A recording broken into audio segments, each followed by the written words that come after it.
እያለፍክ እንጂ እየኖርክ አይደለም ወንድሜ። አትደግመውም። የዛሬን ህይወት ነገ is already አለፈ በቃ። እያለፍኩ እንጂ እየኖርኩ አይደለም። ሰማይ እዚህ የወሰንከውን ውሳኔ ክፍያውን የምትቀበልበት ነው። መወሰን ሲያቅተን ነው ታውቃላችሁ። ህይወት ውሳኔያችንን የምትጠይቅ ሂደት ናት። ህይወት ከኛ ውሳኔያችንን ትጠይቃለች።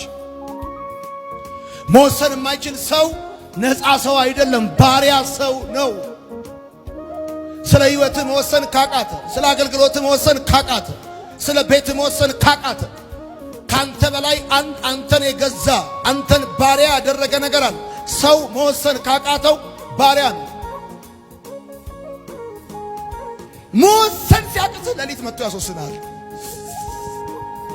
ምን አይነት ነው በእናታችሁ? መወሰን ሲያቅት ቆይ ነገ፣ ቆይ ዛሬ፣ ቆይ ነገ፣ ቆይ ዛሬ፣ ቆይ ስትል ሌሊት መጥቶ ያስወስናል።